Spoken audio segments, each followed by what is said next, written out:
The very first television interview with one of the IRS whistleblowers alleging malfeasance and slow walking in the Hunter Biden investigation. Joseph Ziegler, a self-described Democrat, appeared before the Republican-led House Oversight Committee yesterday, and he'll join me in a moment to discuss his testimony. Ziegler and fellow IRS agent Gary Shapley both alleged that the Justice Department did not follow normal procedures during its criminal investigation into Joe Biden's son, Hunter.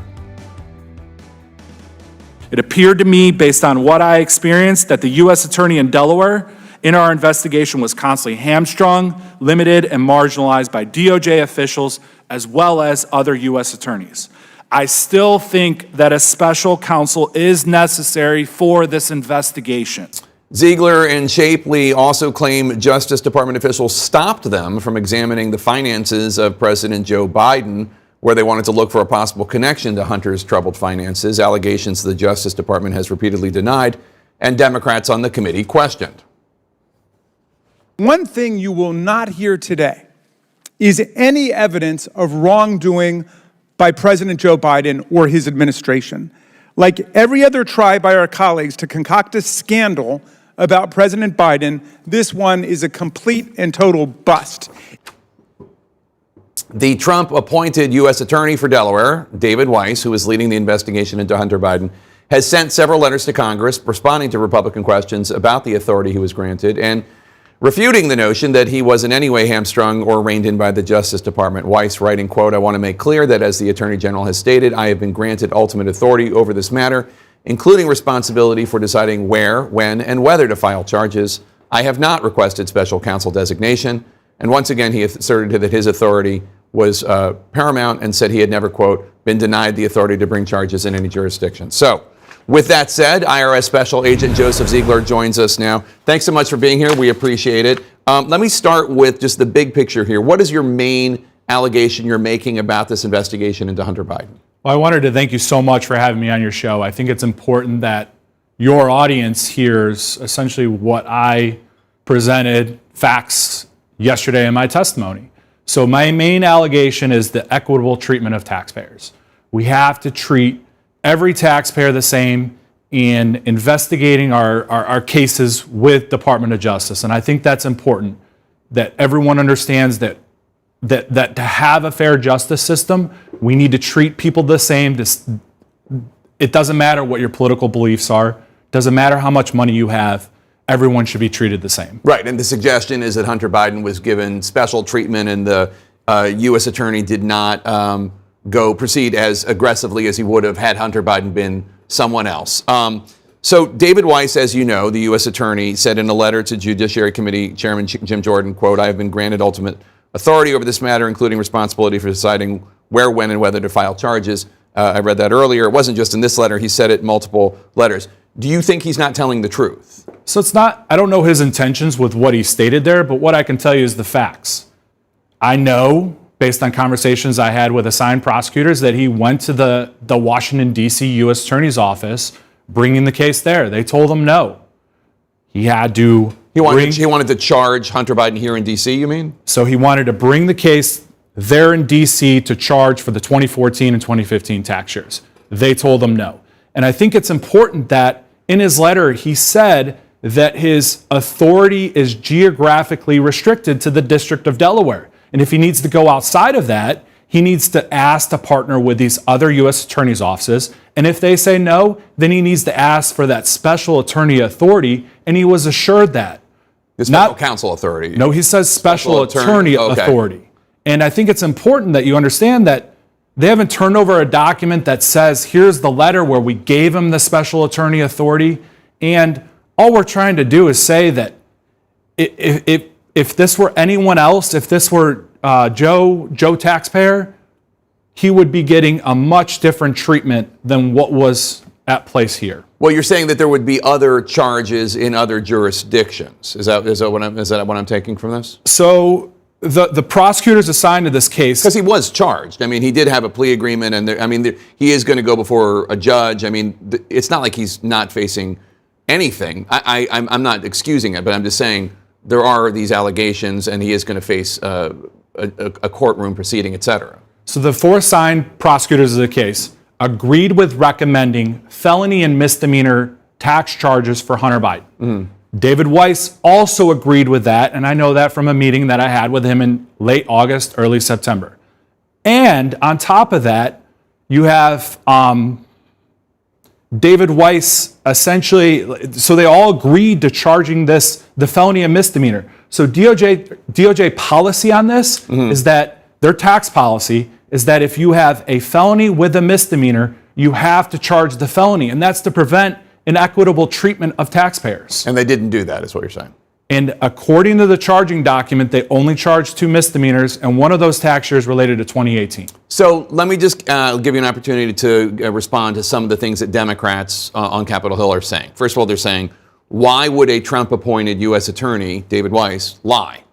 So I have no idea what his motives or what his beliefs are. All I can do is present the facts to Congress, and it's for them to determine, and the American people and the administration to make the proper decision on how to move forward. So let me ask you another question. So you're a 13-year veteran of the IRS, is that correct? I am. Okay. Is this the most high-profile, most potentially politically sensitive case you've ever worked on? Yeah, I would say so.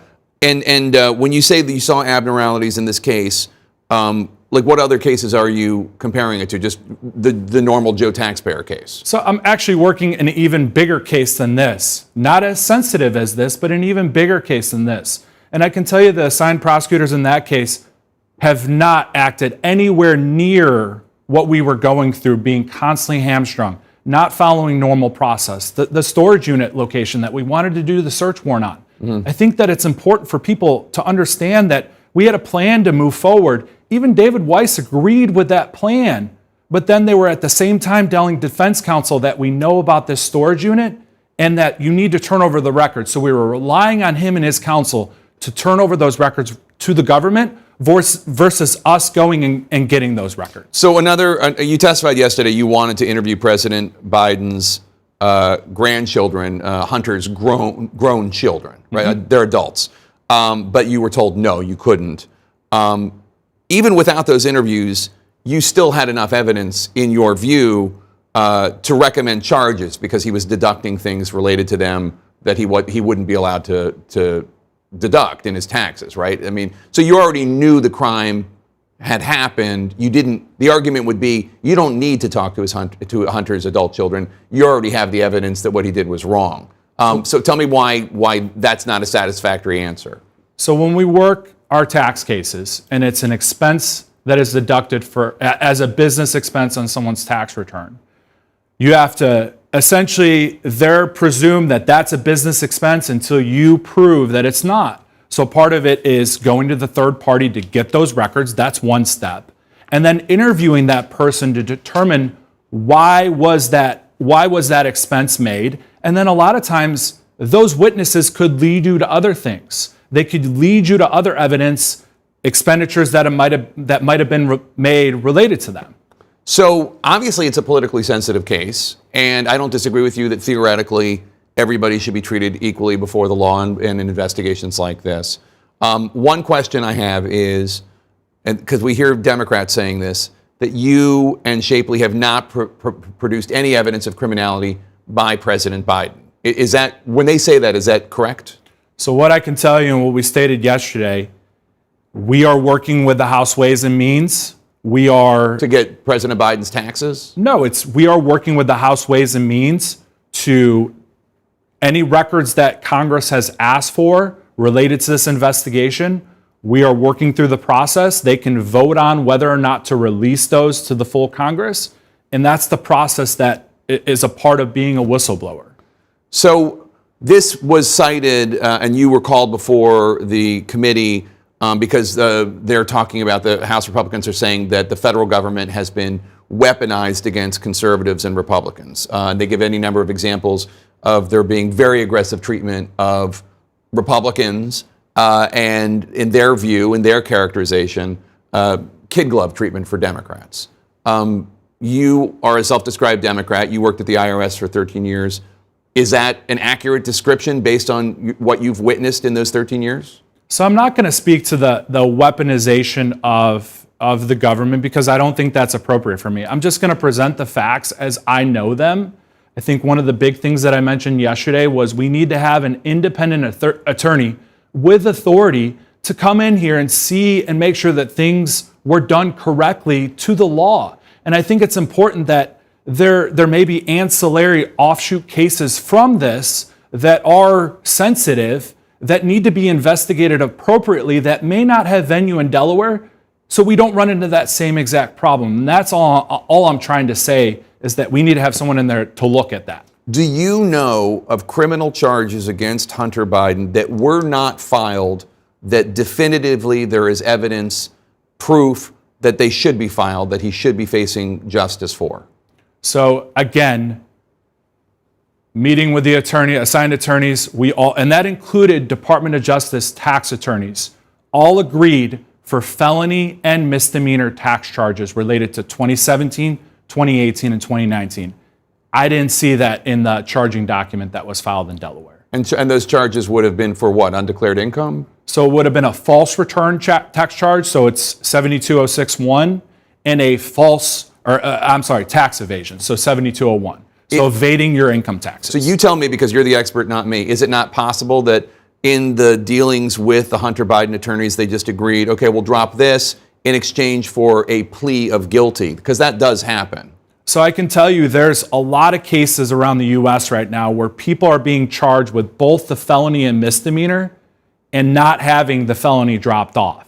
So I think it's important that it's in the tax manual, their policy that states that if you have the felony and you have the evidence there, and there's also a misdemeanor, you have to charge the felony in order to not have inequitable treatment of taxpayers. And so in your mind, should Hunter Biden be sentenced to jail, sentenced to prison? Is that what you think justice would look like based on the crimes committed? So again, I'm not here about Hunter Biden. I'm here about the bigger picture of all of this. I blew the whistle because I saw inappropriate things being done throughout this investigation. I brought facts. I brought things that had happened as I recalled them to Congress. My supervisor, Gary Shapley, did the same thing. And I think it's important for the American people, don't read our transcripts. Yeah. Read the transcripts, because we did that under oath. We can be, if we said something, if we lied, willfully lied in that's so important, that read what we said, and you can determine for yourselves one way or the other. Do you think that it's possible that because this was the president's son, there were extra sensitivities and extra protocols because of that would have been extended to an investigation of a Republican president's son or daughter as well? And since this is the highest profile, biggest, most sensitive investigation you ever were part of, you weren't used to that, but that really is just generally what happens when it has to do with any powerful family, any powerful, and again, I'm not excusing it, but I'm just saying, like, I'm wondering if this is just how, like, the DuPonts would be treated, or, because you're from Delaware. No, I'm from Georgia. Oh, okay, but you're working in Delaware. You know what I'm saying? Like, that any powerful family might be treated with kid gloves like this. Again, I'm not saying that's right, but that maybe that's what happened. Yeah, and to that point, I think it's important that I understood that it was a politically sensitive case. I'm completely aware. He was an attorney. Records had to go through a filter review. So I'm completely aware of all those problems. And that's why I think it's important that we have an independent attorney who has authority, so a special counsel, independent attorney, that can get in there and make sure that things are done correctly and that the proper charges are brought. That would restore faith in our justice system. Well, I know it's not an easy thing to be a whistleblower. I know it's not an easy thing to walk into the public and say things like this, and you're going to be attacked. You were attacked before by Trump people who thought that you were part of a conspiracy, and likely you're going to be attacked by the other side now. Joseph Ziegler, thank you so much for coming on the show. We appreciate it. Thank you so much for having me. I really appreciate it.